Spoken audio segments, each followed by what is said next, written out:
Hey guys, so today we're going to be doing a lesson all about transformations, and most of this will be stuff that you've already done before in elementary school. So there's three different types of transformations that we're going to be going over today. So the first transformation that we're going to be going over is a reflection, where you create the mirror image of a shape by reflecting it over a line. And that line could be the x-axis, the y-axis, or any other line on the plane. And all you're going to do is draw each new coordinate the same distance from the line of reflection as its original corresponding coordinate.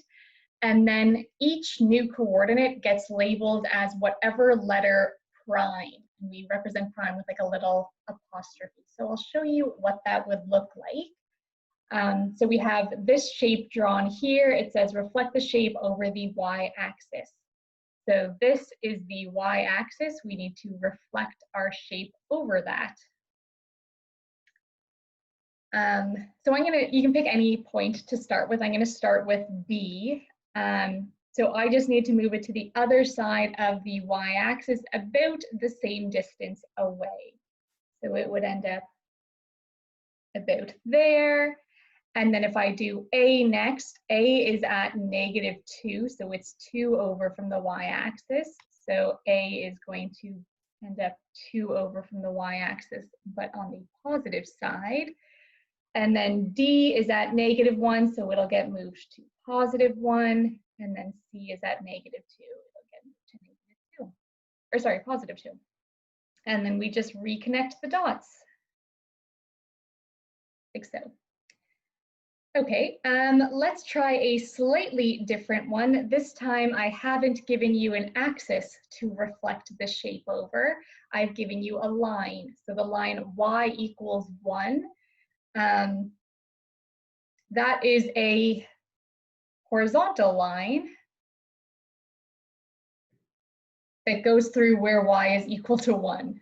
Okay, if it said x is equal to 1, it would be a vertical line through where x is 1. So this is our line of reflection that every point has to move across. So if we start with this point over here, I'm going to call it A, B, C. If we start with point A, right now it is 1 unit above this line. So it's going to end up 1 unit below the line, right about there. B is also about 1 unit above the line, so it's going to come straight down and be 1 unit below the line. That might not be quite straight, but close enough for my purposes when I don't have a grid here. And then this is about half a unit below the line. It now has to move about a half a unit above the line, like so. And so my new shape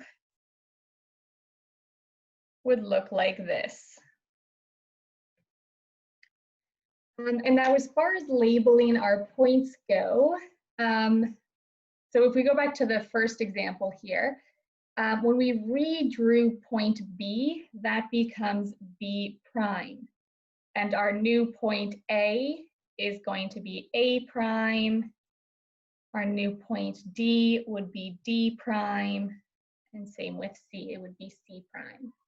Okay, and so the same would be true here. This would be our A prime, our B prime, and our C prime. If I took the reflected shape and reflected it again, say I took this shape here and then reflected it down over the y-axis, I would label the points A double prime and B double prime, so you just have 2 little apostrophes instead.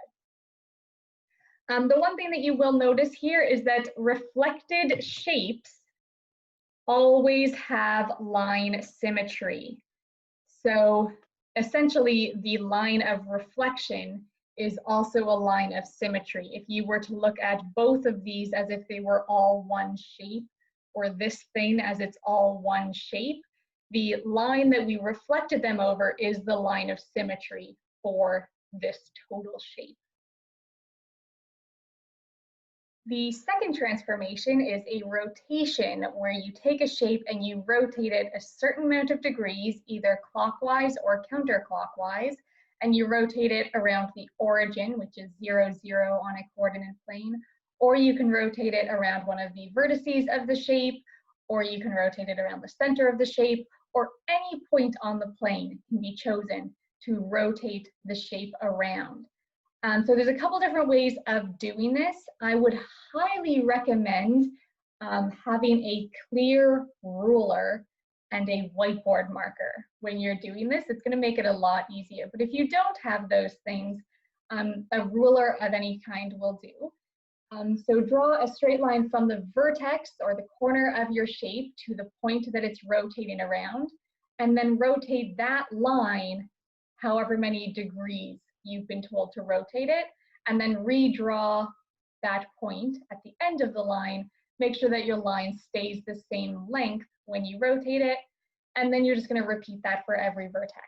So let me show you what that looks like. Okay, so I actually don't have a ruler at all, let alone a clear ruler. So I'm just going to be using a straight edge, in this case, this little stencil thing that I found.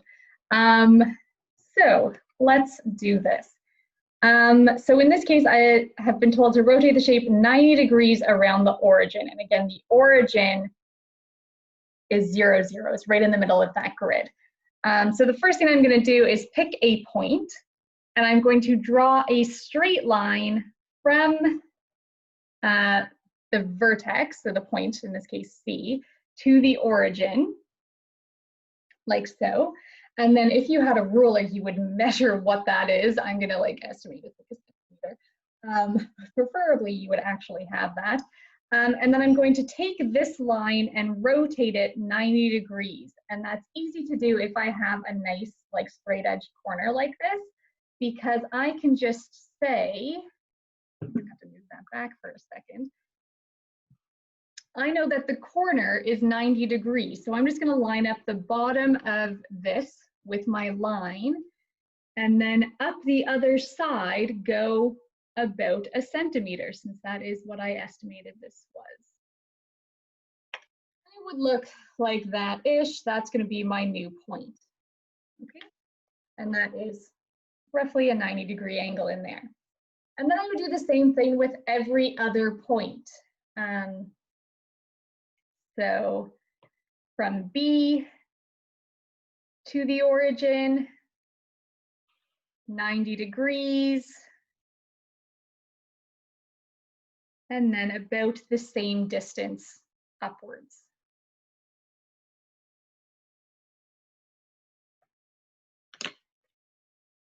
And it would end up like there-ish. I was being at all accurate. And then A, same thing, to the origin, and then 90 degrees from that line.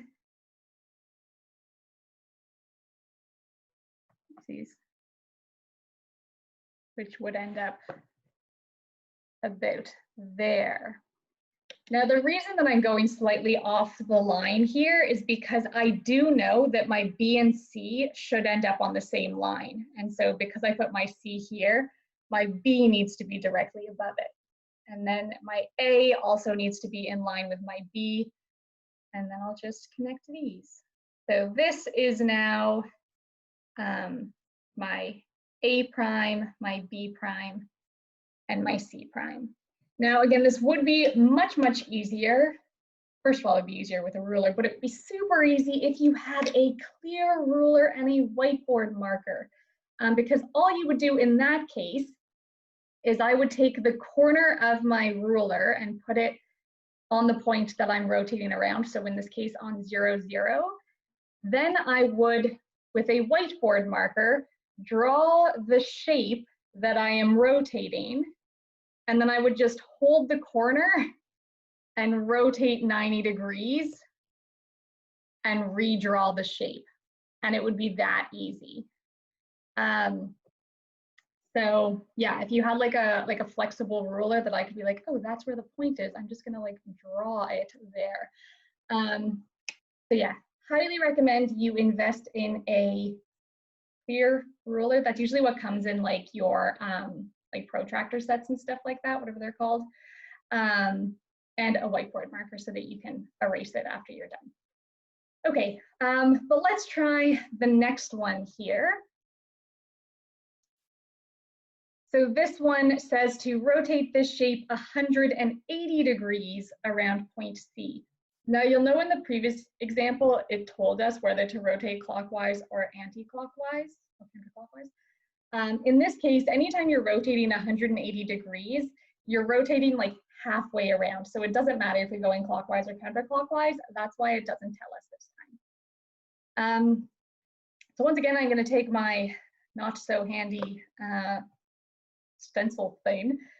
And when I'm going 180 degrees around point C, so this time I'm going to start at whichever point, draw a straight line to C, and then go straight out the other side because that's 180 degrees. And so obviously point C isn't moving. If I draw a line to C and then an equal distance away from C, starting at C, I'm not going anywhere. But for point A, I would go from A straight to C and then straight out the other side by an equal amount. And since this is 2 boxes above C, I'm going to go 2 boxes below C. So that'll be my new A, or my A prime. And then my B is going to go, again, straight line from B to C, and then straight out the other side. It'll end up like there. And so my new shape, because C isn't moving, my new shape would look like this.